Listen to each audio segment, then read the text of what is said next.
बार प्रणाम। मेरा नाम सूरज कुमार। महाकुंभ साहब हो गया है शुरू।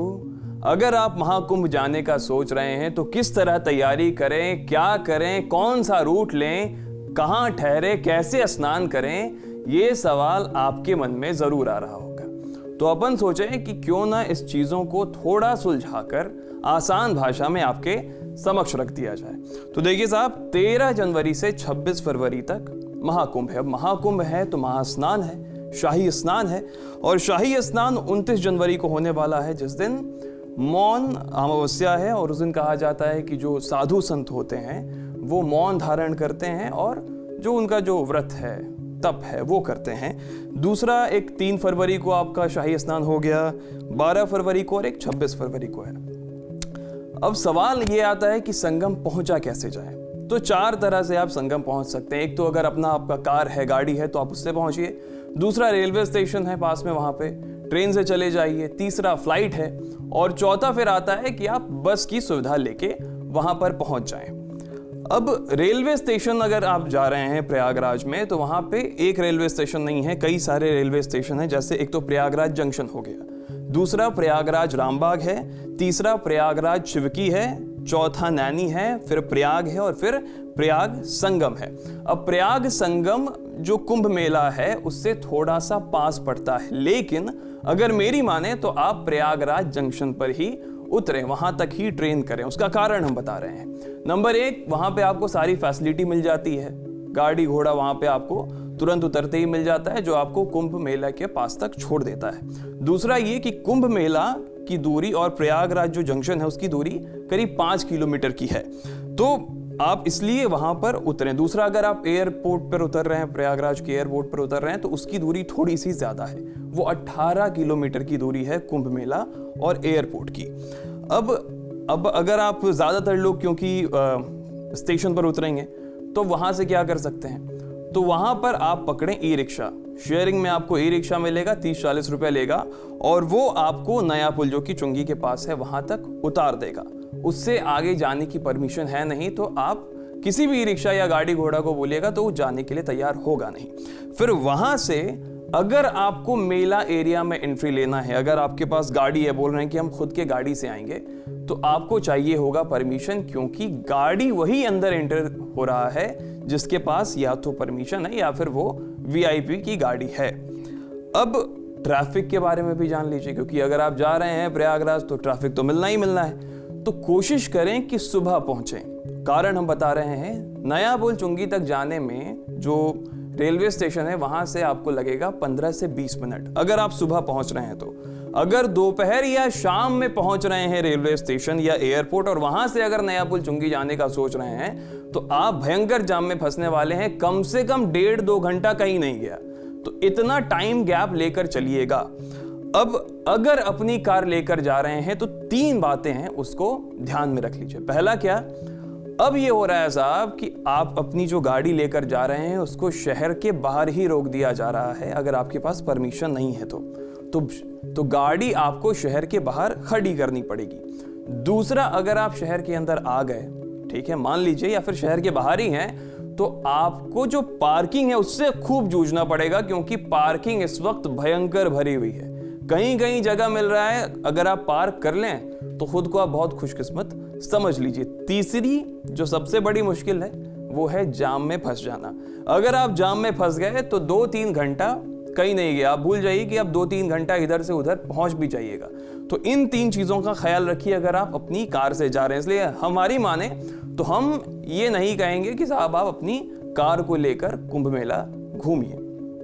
अच्छा, अब अगर आप कुंभ मेला में पहुंच गए चुंगी से, ठीक है, वहां के बाद क्या होगा, तो वहां पे आपको बैटरी वाला रिक्शा मिलेगा। एक नया तरह का बैटरी वाला रिक्शा है जो कि आपको स्क्रीन पर दिख भी रहा होगा। वो आपको लेटे हुए हनुमान मंदिर तक लेकर जाएगा। अब इस बात के लिए भी तैयार रहिए कि अगर ई रिक्शा आपको बोल रहा है कि वो आपको लेटे हुए हनुमान मंदिर तक लेकर जाएगा, तो वो आपको लेटे हुए हनुमान मंदिर तक लेकर नहीं जाएगा, उससे वो 1.5 से 2 किलोमीटर पहले ही आपको उतार देगा और वहां से आपको चलना होगा पैदल।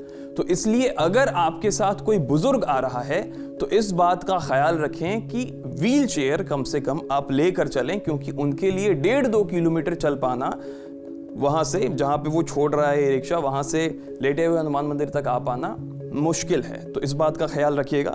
उसके बाद आप 3 द्वार पार करते हैं, उसके बाद आप संगम के पास पहुंचते हैं। पहला है कच्छप द्वार, दूसरा है नंदी द्वार और तीसरा है संगम द्वार। ये 3 द्वार आप पार करने के बाद पहुंचते हैं कुंभ मेला के संगम के पास। अब आप जब वहां पहुंचेंगे तो देखेंगे कि कई लोग किनारे पर ही स्नान कर रहे हैं। कारण उसका भीड़ है, क्योंकि वो जाना नहीं चाहते हैं एकदम जहां संगम बीचों बीच है, तो इसलिए वहां पे वो स्नान कर रहे हैं। आप भी चाहें तो स्नान कर सकते हैं, लेकिन अगर आप चाह रहे हैं कि आप संगम पर स्नान करें जहां गंगा, यमुना और सरस्वती का मिलन हो रहा है, तो आपको बोट करना पड़ेगा। और बोट करने के लिए आप 2 तरह से कर सकते हैं। एक तो आप शेयरिंग में चले जाइए, और दूसरा है या तो आप एक खुद का प्राइवेट बोट वहां पे बुक कर लीजिए।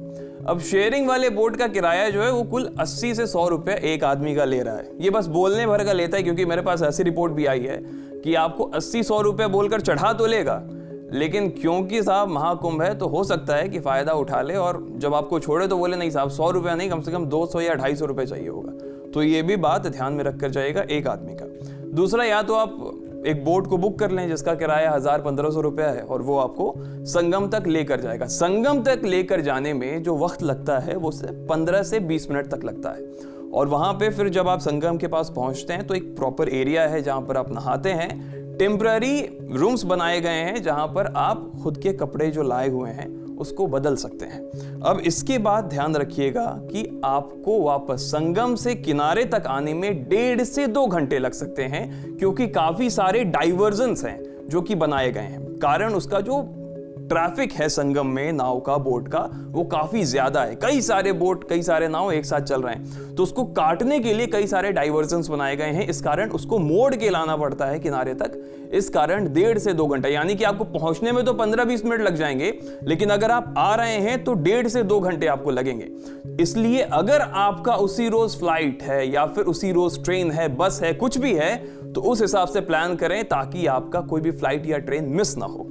अब अगली चीज तक हम आते हैं कि बोट पर अगर आप चढ़ रहे हैं, ठीक है, कोई अगर बुजुर्ग है आपके पास, तो इस बात का ध्यान रखिएगा कि जो जितने भी बोट हैं उसमें प्लेटफॉर्म कई बोट में नहीं बनाए गए हैं जिस पे आप चढ़ के अंदर बोट में प्रवेश करते हैं। तो एक तो बहुत सारी भीड़, सैकड़ों लोग एक साथ बोट के पास जा रहे हैं बोट में चढ़ने के लिए, तो बोट पर चढ़ना थोड़ा सा मुश्किल हो सकता है, क्योंकि प्लेटफॉर्म ढंग के बनाए नहीं गए। कहीं कहीं आपको प्लेटफॉर्म मिल जाएगा, लेकिन ज्यादातर जगह पर आपको प्लेटफॉर्म नहीं मिलेगा जो कि बोट पर आपको चढ़ा सके। इसलिए बुजुर्ग अगर आपके साथ हैं तो हम फिर से कह रहे हैं उसका अच्छे से ख्याल रखिएगा इस सब बात का। अब क्या हो रहा है, इसके बाद फिर आपको स्नान करने के बाद अब आप बोलिएगा कि आप रहेंगे कहाँ। अगर आपका रुकने का प्लान है तो आप देखिए वहां पे कई सारे आश्रम हैं जो कि आपको फ्री में रहने के लिए दे देंगे, लेकिन आपको उसके लिए क्या करना पड़ेगा कि अपने साथ गद्दे कैरी करने पड़ेंगे और जमीन पर ही सोना पड़ेगा।